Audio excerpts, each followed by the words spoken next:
Hello and welcome to the Epitome. I am your host, Nathan Bozeman, and today we're going to be giving some thoughts on the Filioque clause, and my thoughts at the end might shock you. Let's get into it.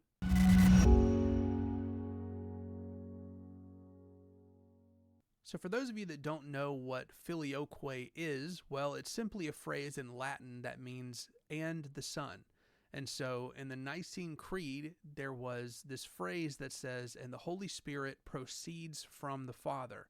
And the Western Church added the Filioque clause, so now it says, "the Holy Spirit who proceeds from the Father and the Son." And that's what we're going to be discussing today, and I have three quick topics for you that we're going to hop into. Number one, why did this phrase cause so much controversy? Number two, do I think the Filioque clause is true? Number three, do I think that the Filioque belongs in the Nicene Creed? There is a lot that can be said about why the Filioque clause caused so much controversy between the East and the West. This is by no means going to be extensive. I'm not a scholar on this, but I think we can all agree that it's first and foremost an issue of authority, because at the Council of Nicaea, all the bishops in an ecumenical council came together and agreed on the Nicene Creed, and the Filioque clause was not in it. It simply said, "and the Holy Spirit who proceeds from the Father."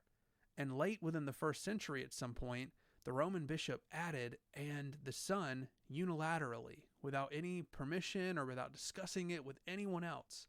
And so that was what the Eastern bishops were protesting against, saying that one bishop does not have the authority to do that.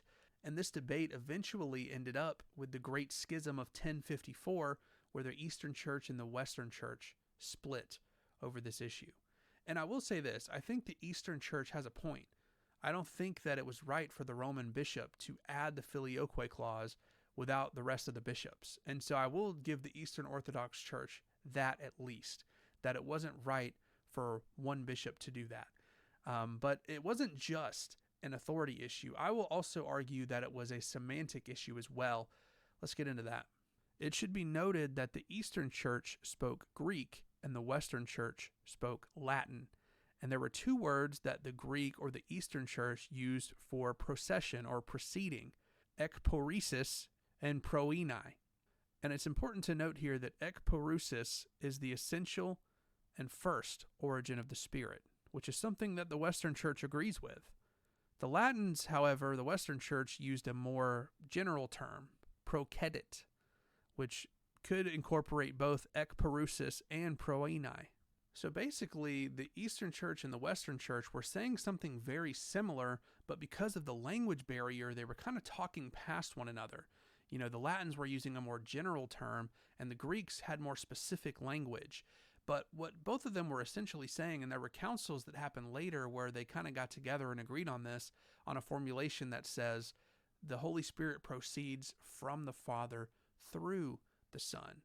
This way we can affirm the fact that all of the Godhead and everything that is divine of the Son and the Holy Spirit comes ultimately from the Father. He is the uncaused cause, the ultimate beginning, and everything that the Father is, he gives to the Son, or everything that the Son has, he receives from the Father, and everything the Spirit has, he also receives from the Father through the Son. So now I think we've identified what I have found to be the two biggest reasons that the Filioque clause caused so much controversy. It was first and foremost an authority issue, and it was also a semantic issue. They were talking past one another, and I could see it also being argued as a theological issue, which I think leads perfectly into my second question. Do I think the Filioque clause is true? And as someone within the Western Church, I do have to say, quick answer, yes. And I'm going to give some biblical reasons for that. In John 15:26, it says, "But when the Counselor comes, whom I shall send to you from the Father," and this is Jesus speaking, "even the Spirit of truth, who proceeds from the Father, he will bear witness to me." In Romans 8:9, it says, "But you are not of the flesh, but in the Spirit, if so be that the Spirit of God dwell in you. Now if any man does not have the Spirit of Christ, he is none of his." So we see the Spirit of God is called the Spirit of Christ, and we see this again in Philippians 1:19. "For I know that this shall turn to my salvation through your prayer and the supply of the Spirit of Jesus Christ." So because of these scriptures and also the councils where the East and the West came together, like I mentioned earlier, and agreed on the formulation, the Holy Spirit proceeds from the Father through the Son, we actually have good reasons to believe the Filioque clause is true. But now this gets to my last question. Do I think that the Filioque clause belongs in the Nicene Creed? And my answer might shock you. I actually am going to say no. And I have two reasons for this. Number one, I agree with the Eastern Church that the Bishop of Rome does not have the authority to unilaterally change an ecumenical creed that the whole church agreed upon. He does not have the authority to come in and change that. And secondly, something that's added to the creed is considered to be necessary to believe to be a faithful Christian. And I don't see any reason to believe that you have to believe and the Son as part of that phrase in order to be a faithful Christian. And so because of that, I do not think it belongs in the Nicene Creed. And I'm going to read a quote to you from Philip Carey in order to drive this point home. He says, "The Filioque is a theologumenon, a theological proposition that many of us think is true, but which is not a teaching that you have to believe in order to be a faithful Christian. We can affirm its truth while also insisting that it is, in a very important sense, optional.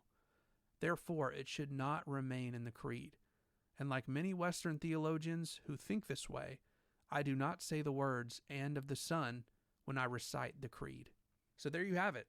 There are 2 or 3 main reasons why the Filioque clause caused so much controversy, whether it be an authority issue or a semantic problem or a theological one.